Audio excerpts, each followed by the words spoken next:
What's going on, guys? Duke here from Sportsgamerz.com. I wanted to do a follow-up video on my last video regarding corner routes and ratings as far as the zone and play recognition ratings that matter in a defensive back to see what really actually does matter. So the debate is, and this video is going to show you that play recognition matters. Last video clearly showed you that. I took Earl Thomas, who had 91 plus zone and then also 91 plus play recognition. And, everyone seems to, not everyone, but some people seem to think that if you had 91 zone, play recognition didn't come into effect, or, you didn't need play recognition, or if you don't have, or basically if you don't have 91 zone, that you weren't going to play good. That's what a lot of people were saying. Which is not true. Yes, 91 zone plays good, but as in the video shown, you can see Sherman, who does not have 91 zone, will actually play good, and that's because of his play recognition, and play recognition matters. So, had a little debate going on earlier today. It was basically me, one other person who had said that they thought that with zone coverage, if it was 91 or higher, you could actually have a DB that had 70-something play recognition and that he would play just, it wouldn't even matter, that the play rec wouldn't matter. So to test this, we're going to look at the Seahawks. Now, I edited ratings of Lane, and I'll show you that in a second, but we already know Earl Thomas has, very good ratings. He has 91 plus in both. So you can see here 91, 93. So Lane, on the other hand, he could see, I looked at the rosters, he had 76 play recognition, so I was like, okay, that's what we were looking for. He said, hey, you could have 70 play rec, 91 zone, he's still going to play fine. He's still going to jump the routes, just like, Earl Thomas or, a DB with 91 zone, but also high play rec would. So I just edited it, as you can see here, zone to 91. So we're going to do a few different things. First, we're going to do this against cover 3 baseline press. The reason why is against cover 3 baseline press, you're not going to really be able to defend corner routes at a cover 3 baseline press unless you have the elite DBs needed. Now, if I did cover 4 baseline press, I could pretty much put any DB in and he played alright at least. So just to highlight this, the first play, I'm going to just put in a scrub, okay, Griffin. And watch what happens when I try to do baseline press from cover 3 against a corner out with this guy. Just watch how bad this is about to be. I mean, that just was terrible. We'll do it one more time. He didn't do anything. And I didn't even really throw it at the best point possible, to be honest with you. See, I'm going to kind of just wait a little second longer until he gets more to the sideline, and boom, you can see that was even worse. And that's just because I threw it a little bit later at the sideline, which against these sorry DBs is an easy point to throw the ball at on corner routes. So you can already see he's going to get killed. Now, I already showed you on the previous video Earl Thomas, so y'all should already know he's going to do good. But let me just show you him again once or twice, just in case you didn't see the first video. Earl Thomas is going to play this very well, as he should. I mean, look at his ratings. So this is pretty much a given, but we're going to do it again here for y'all. So look, he's going to jump in front of it and get the pick. I mean, that's pretty much going to be the story, the tail of the tape if we try to throw corner routes on Earl Thomas. Or, any DB that has those types of high play rec and high zone ratings. I mean, like I said, he has both in the 90s, I think 91 and 93. So this is never going to be a good idea. You can see how quickly he's already been reacting right about now even to this corner route. I mean, that's great. That's what we're looking for. I mean, like I said, I have a full video, 60 minutes long, of showing him and Sherman do that every time. I think I did 5 of each. So let me show the same exact play, and we're putting in Lane. Again, I'm going to pause the game just so y'all can see. Look at Lane's stats. I gave him 91 zone. The only difference between him is that he's going to have lower play rec in the 70s. But again, this was the debate, Could you have low play rec in the 70s as long as you had 91 zone and still play it? Well, we're about to find out. I don't believe this at all. My personal opinion, and honestly what I just, to be honest, know to be true, is if you have, high zone like this but low play rec, and when I say low play rec, I do consider that 70s not good enough. Your guy will jump routes, but it's not going to happen every time. It's going to be far less consistent. I would say if you want to be consistent, I mean, if he's like in the mid, like 85, 86, 87 range, he's gonna be fine. I mean, like for instance, on MUT, I believe you have Talib, who I think is about in that range I just mentioned, like 91 zone, but with 86, 87 play rec, and he does fine. Sherman, on the other hand, in regs, you can see 89, 91. He does fine. So it's just, you know, almost like to be 100% sure. I mean, you would want to look at the individual players, you know. But yeah, let's just look at Lane. I just want to show you the stats one more time to let you know again. Look, I didn't touch his play rec. It's still the same as it is on the rosters, but I did give his zone 91. So let's see. And I mean, like I said, you've already seen Earl Thomas so much, you know his deal. We're going to be a little bit more in depth with Lane. We're going to give him a few shots. Like, I just don't want to see once or twice of him doing bad and just, you know, call it a day. You know, we're gonna give him a fair amount of shots to really see what the deal is with this type of corner. Because we already, like I said, we already know what the deal is with bad corners and Earl Thomas types. We do already know, but we don't know for. I mean, I know, but I haven't showed a video on it. Okay, so that's good. That's pretty much what I wanted to see, and that definitely will happen a fair amount. But you're gonna see it's not gonna happen every time I throw this route, and that's the difference. That's the lack of play recognition.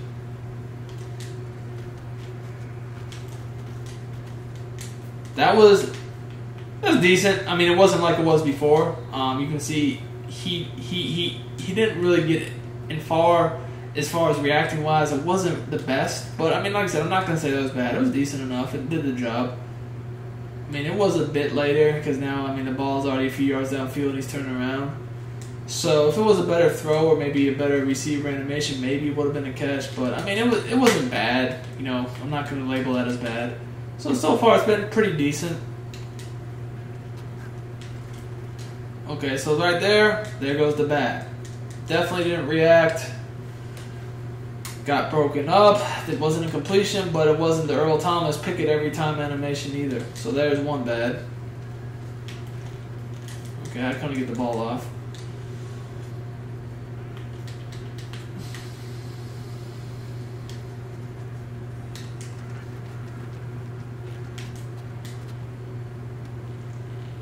Again, not bad, but I mean, actually, yeah, that was pretty bad. It definitely wasn't Earl Thomas like, or even Sherman like from the last video.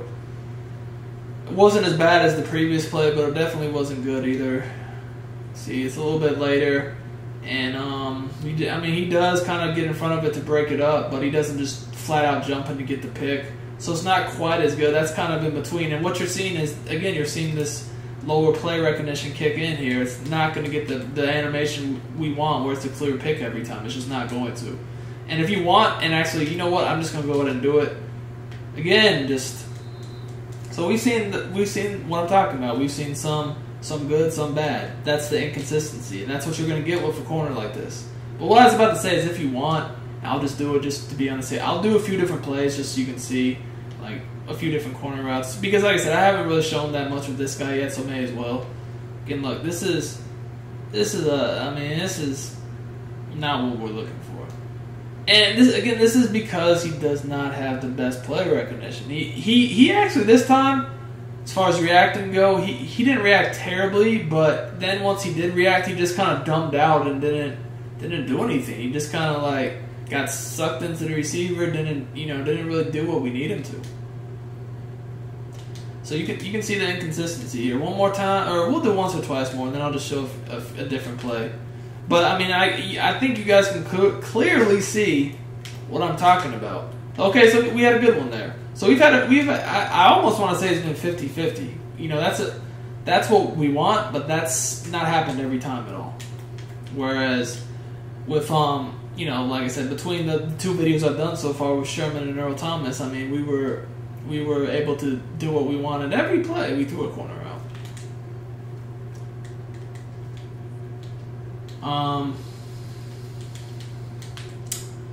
Yeah.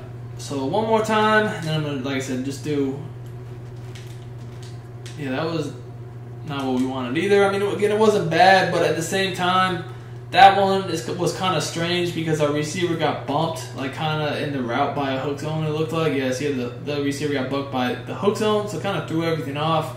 He definitely didn't react good at all. I mean, this was very late right here, but at least, you know, he was able to break it up, I guess I can say. But again, this is not really what we're looking for. Now, like I said, I will do a play of a different corner out, but before we get to that, I just want to show you what I mean as far as the cover 4 goes. So I'm going to put that same bum who absolutely did nothing back in the game, and now I'm going to play cover 4. And this is just because I mean, I know most people already know this, but in case you didn't, the baseline press from the cover 4, even if you don't have a great corner, he defends this. You know, he's not, I mean, I'm not going to say he's always going to jump in front of it and get the pick, but he's at least going to be there to make a play on the ball. I don't even know what the hell that was. I mean, it wasn't a pick. I guess it was a breakup, or maybe he knocked it out. I don't know. Maybe I tried to manually cut the ball off and end up pitching it after I catch it. I don't really know. But we'll do it once more. But you can already see what I mean. The 2 plays I threw at him earlier at the very beginning of the video, he was nowhere in the play. And now, like I said, granted, he's not always going to get picks, but he should be at least able to make it, you know, a tough route to complete. And he's terrible. Like, he has horrible stats as far as, you know, coverage and play rec and all that go. So imagine, you know what I'm saying? Imagine just any corner here that's halfway decent. So that's why I say cover 4 is not a good test to do, because look, even an absolute scrub, well, he's not, you know, he's not out here absolutely jumping the hell out of the route and getting picks. He's getting, I mean, that really should have been picked, to be honest with you. He's making plays, whereas before he was just nowhere in the picture. So that's the difference. Now, before we end this, let's just go ahead and just try a different play for a different corner out, just so you can see that the inconsistency with this guy is going to be there regardless of, you know, what we're doing as far as which corner out, what play. I mean, it's just going to be there. So this time, let's actually just do this is a pretty popular play right here, actually, the level sales from the trips tight end. And let's see what happens against it. So this is going to be, like I said, this is just a different corner route. This time it's by a tight end, but this is actually a very popular play anyway. So it's good to show against.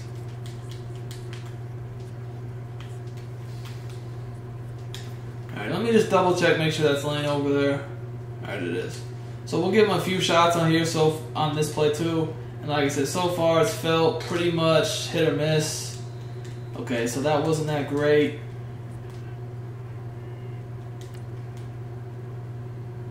You know, it's not bad. I mean, he broke it up at least, but it's not what we're getting from someone that has both high play recognition and zone.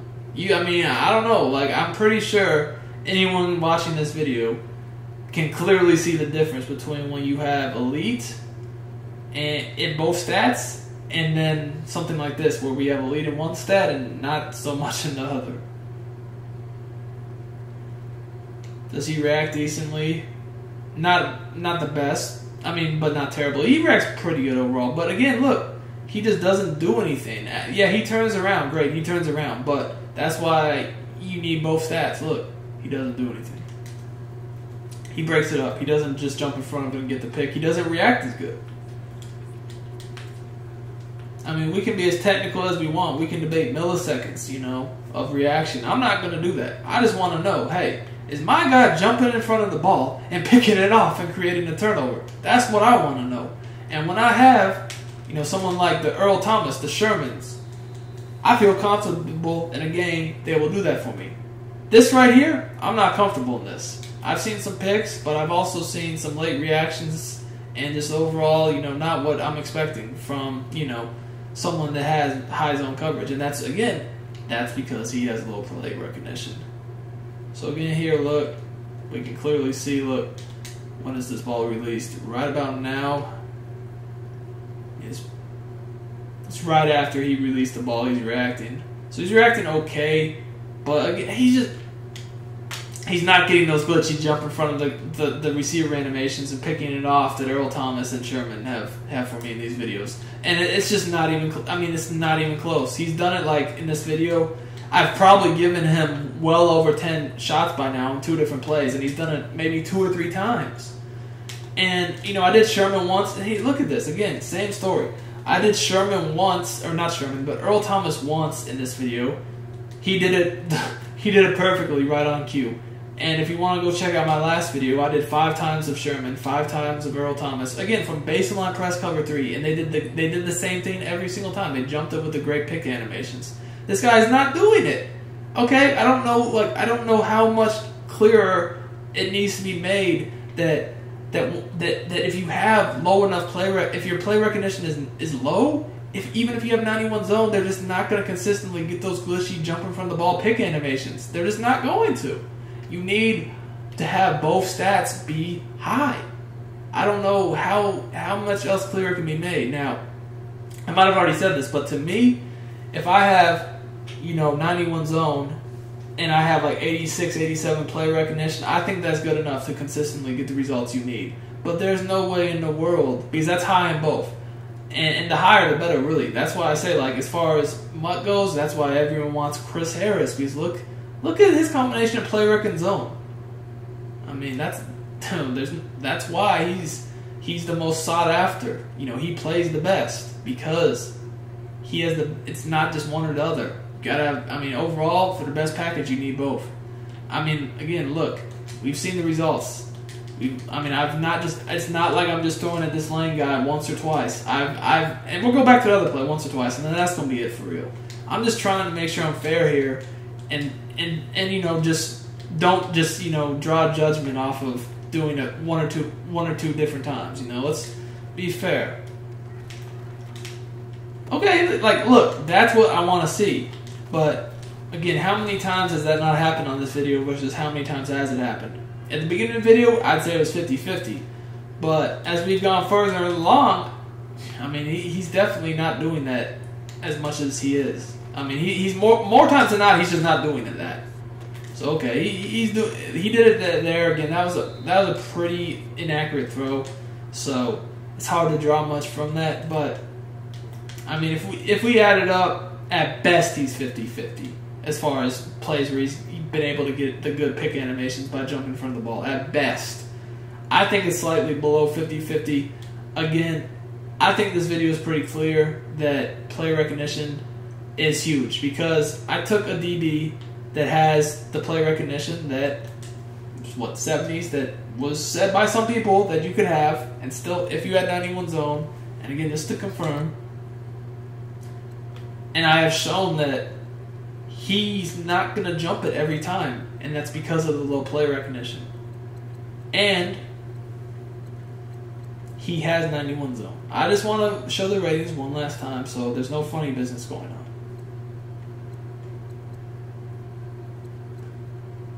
Look, 91 zone, 76 play rec. I've also shown that, because I forget who it was, but someone mentioned that cover 3, or maybe, never mind. I think I was just misunderstanding the comment, so forget that. But the other thing I showed is just how bad the actual bad corners are. This guy right here looked like he might as well have just been a chair in the cover 3. He did nothing. And then also, you see the difference between the cover 3 and the cover 4. As bad as he was in cover 3, this guy was, able to at least break the ball up in cover 4. So what I want you guys to take from this video is simple. There's 2 ratings that matter, okay? Play recognition and zone coverage. It's not just one or the other. You can't just have someone with extremely high zone and then low play rec and think they're going to play it just as good as someone that has high of both. It's just not going to happen. So I feel like this is going to be my last I don't normally get involved in this stuff, but decided to make an exception. This is going to be it, though. I've said all I needed to say.